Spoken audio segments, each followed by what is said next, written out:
Is the country grappling with an equivocation hangover?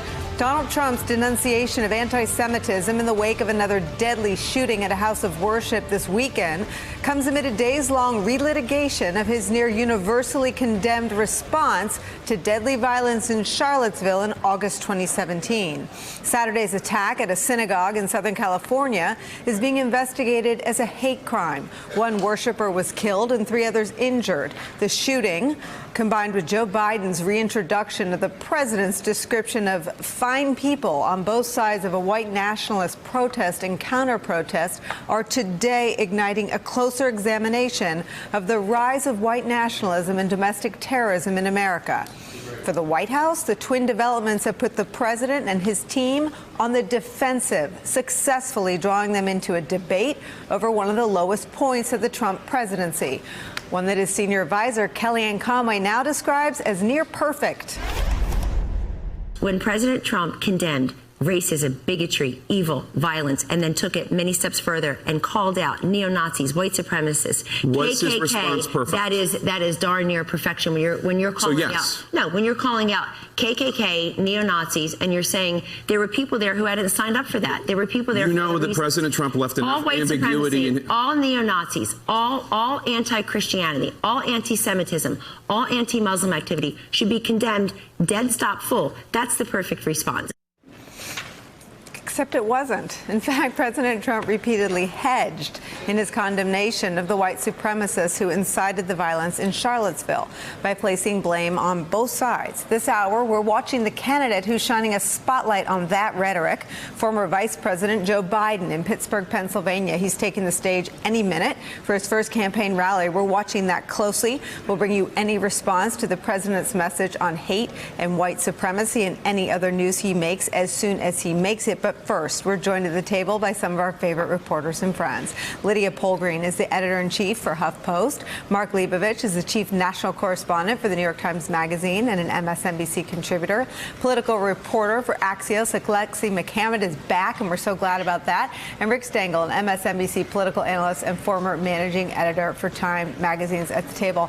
I've wanted to talk to you about this because you've been around the table, I think, you've been here too for a lot of, for the most conversations about the trauma of that Charlottesville moment, not just for the country, not just for communities of faith, but for the White House staff. The White House staff, we now know, was rocked by the president's response to Charlottesville, some of them visibly so. His former chief of staff, John Kelly, grimaced when those comments were made. We know in one of the books or some of the reporting that came out that his former economic advisor, Gary Cohn, considered resigning after that, wrote a resignation letter. Others were privately on the phone. I remember that day I said, who quits? And they called and gave me all their 400 lame reasons why they couldn't. But to hear Kellyanne Conway call it perfect is stunning. Yes, I mean, it's disturbing. And I'm actually going to go up to 30,000 feet on this, because what we've seen is a rise of white nationalism, white supremacism around the globe. This weaponization of grievance that these white folks have, the genocide of the white, race is what they talk about. And what Trump does is, unfortunately, he primes the pump.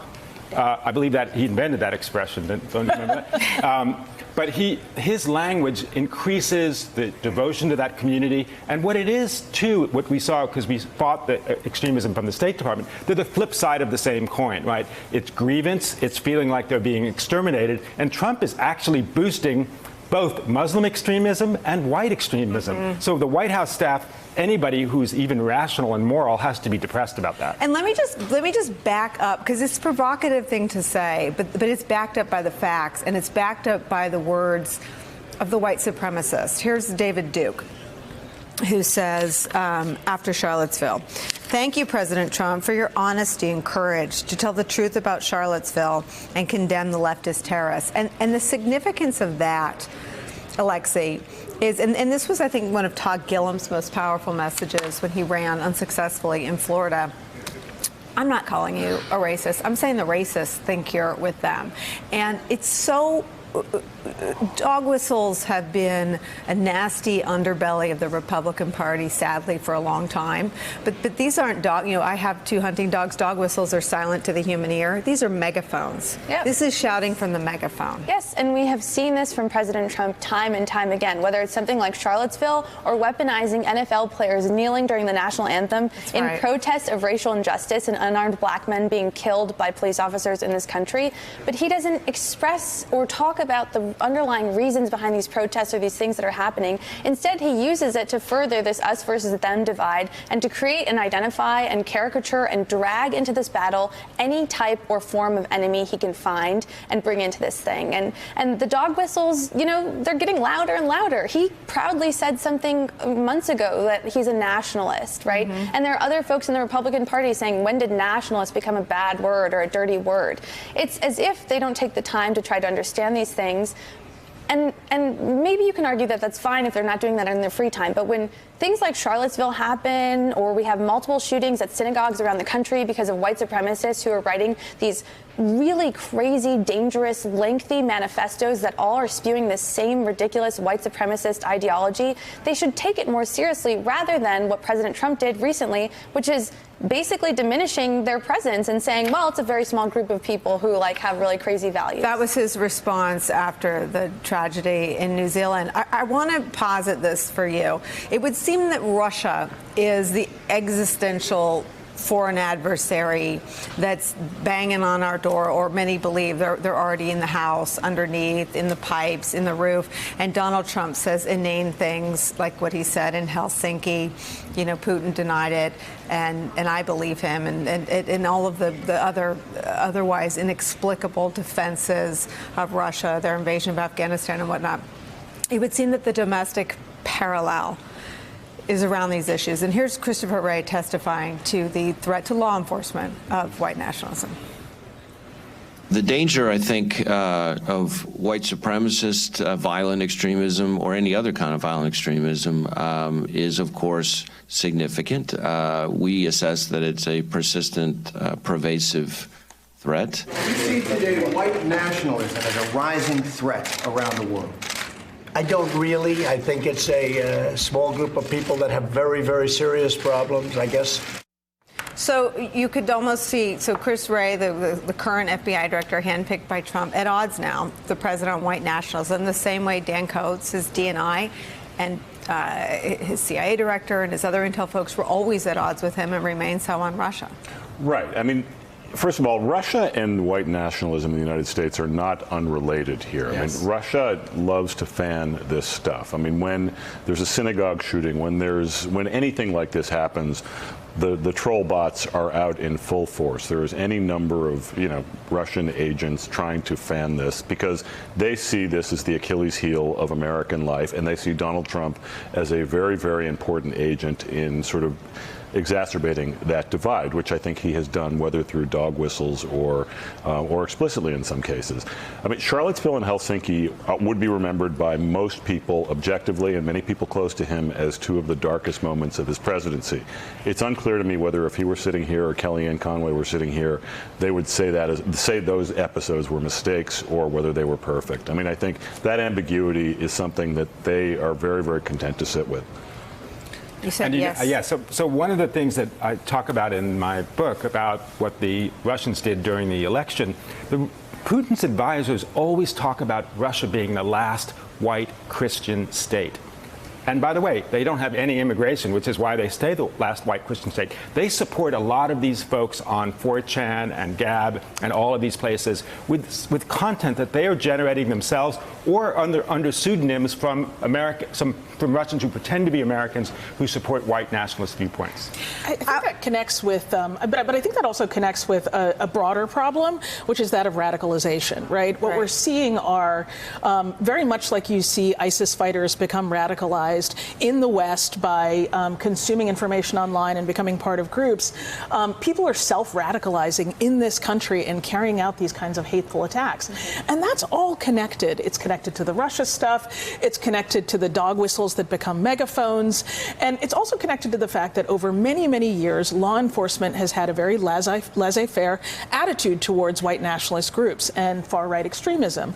Ever since Ruby Ridge and the siege at Why is Reagan. that? Well, because I think that there was tremendous overreach during the Clinton administration. There were a number of tragic events, and there was a feeling that that they had gone too far in targeting these groups. And there was a tremendous pullback, and we've done some reporting about this.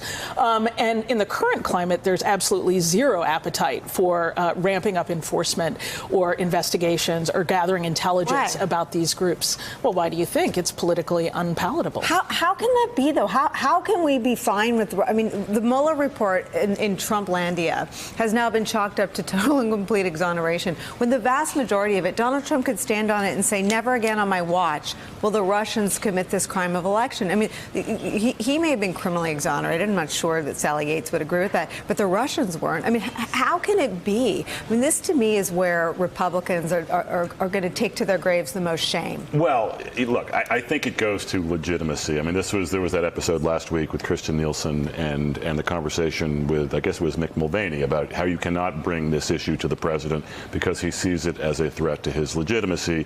And look, that's where the conversation ends with him. So he doesn't want to see his great victory as being tainted in any way. So acknowledging that is to say that. Well, and exactly, I think I agree with that completely, because he's not taking seriously this issue of election security and infrastructure that needs to be updated severely in this country. But it's the same thing that we heard from him during the election, in which he was very much in favor of abolishing the Electoral College because it's a political stunt. And now it's his favorite thing. It's rigged, It's his favorite thing because that's what afforded him the White House. Let me put this out there too. I mean, in some ways, the tragic shooting in Southern California and the president's more robust than usual response to that is half of why we're talking about this. But I would posit that the president's more robust response than usual has something to do with the fact that he's on his heels because Joe Biden launched his candidacy with a video reminding people of this horrific response to Charlottesville.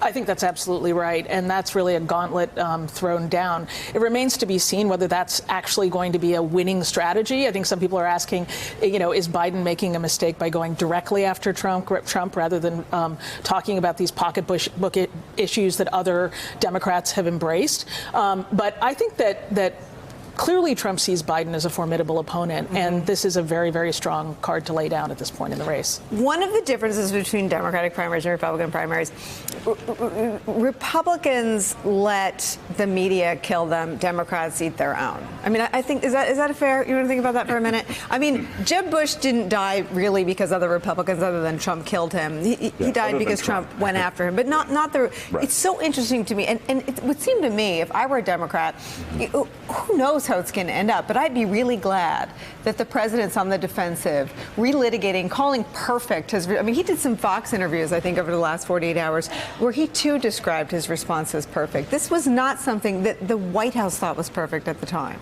No, I mean, this is what he does, though. I mean, you can have the conversation about how he doesn't, he never apologizes and all that. But look, I mean, as far as Biden goes, I mean, I think this is Joe Biden's, it's an emotional issue for him. He is not a policy guy. He's not going to get into the weeds on prescription drugs, and that, I mean, it's an emotional issue for him, and as something, and I think there's a hunger among the Democratic base, or within the Democratic base, to actually just go after Trump because so few of the candidates have been willing to do that. And he can also say, look, everyone recognizes I'm a working class guy. I'm from Scranton, Pennsylvania. That we posit that already. But I can go directly after Trump like nobody else. And that does satisfy the base in a very fundamental way. People want that, are yearning for that. I mean, that's who he was for Obama, right? It was, he'd had that horrible quote where he said, clean, articulate black man that was just cringeworthy. And Obama I think in his, incredibly politically canny way, was like, that's the guy I'm going to make my running mate. Because that makes it okay for white people to vote for me. If I can forgive Joe Biden for being such a, But let me someone said to me this weekend, a mom friend, you cover the Democrats the way you parent, like giving points for improvement, focusing on everybody's strengths and weaknesses. It would seem that, and again, my position is known. I will vote for any candidate's automobile, whoever the Democrats nominate. I hope they prevail. But why can't Biden play this role and let the elections, which are many, many months away, determine whether that's a winning strategy? I mean, all this hand-wringing seems preposterous. They now have the president of the United States on his heel for a fifth news cycle over the worst moment of his presidency. That seems like a good thing. Yeah, but like you were saying earlier, I think Democrats do very much enjoy eating their own. I think especially with the rise of progressive activist groups who really want to push the party forward in a direction that they think is bold and needs to be addressed right now. Joe Biden is not their candidate. He is not the person that they want because he represents a vision of America that is very much something we saw in the past. And when I talk to swing voters across the country, especially Obama-Trump voters, the one refrain that I hear over and over again is this yearning for a sense of normalcy. And I think that's where Biden's best strategy could come in, sort of billing himself as the candidate who is comfortable, who's familiar, who is stable, and who what life will be like under his presidency. It'll be a challenge for him, I think, to meet the moment politically, especially like I was saying with these grassroots activists who want more from him on policy. But I think that's one thing he could sort of lean into that other candidates are still kind of the wild card, similar to Donald Trump. And welcome to 2019, where being stable is something you can put in an ad. Go ahead. And then there were some other candidates responding, and I want to show it to our viewers. I was just going to say, if the midterms taught us anything, it's that this is a very fired up Democratic base that wants to get out and vote for Democrats. We saw progressives win. We saw moderates win. We saw all kinds of Democrats win. We saw women. So I think, let this thing play out and let's see how it goes. Speaking of women, here's Kamala Harris responding to the events of the weekend. My home state of California just on Saturday night made clear what was clear in Charlottesville and what was clear at the Tree of Life Synagogue. Let's speak truth. Racism, anti-Semitism, sexism, homophobia, transphobia are real in this country. Let's speak that truth. And let us speak it in a way where we all agree that these are born out of hate which has received new fuel in these last 2 years. Let us all agree that whenever and wherever we see those expressions of hate, we must all stand up and speak out. Let us agree that anyone who is ever the subject of that hate should never be made to fight alone. There it is. That's it too. What could be great about 2020 is that there would be a lot of truth telling that we haven't had. Remember, Barack Obama couldn't really talk about racism. Hillary Clinton couldn't really talk about sexism. These candidates can. It's out in the open. I would push, but Barack Obama gave the best speech on race ever given in the course of a presidential. But it was one speech. Yeah. And that was it. And by the way, it was an hour and 20 minutes long. That's talking about it one time with a kind of subtlety that he should have talked about it all the time. But I also want to, did you say that press does eat the Democrats or doesn't eat the Democrats? I think that the Democrats get to each other before the press gets to them. I actually think the press eats the Democrats because the press is overwhelmingly Democratic, as every poll has ever shown. And, whom best I love, I cross. They look at every Democratic candidate. Like, I can remember all the years that I was covering Democratic candidates. It's like, well, your health care plan says that, you get a deduction here for a cut on your left hand, but and so that's how the Democratic press devours the Democrats. It kind of deconstructs their campaigns in a way like, what does it matter anyway? There's a Republican Senate. Your bill's never going to get passed anyway. Hey there, I'm Chris Hayes from MSNBC. Thanks for watching MSNBC on YouTube. If you want to keep up to date with the videos we're putting out, you can click subscribe just below me or click over on this list to see lots of other great videos.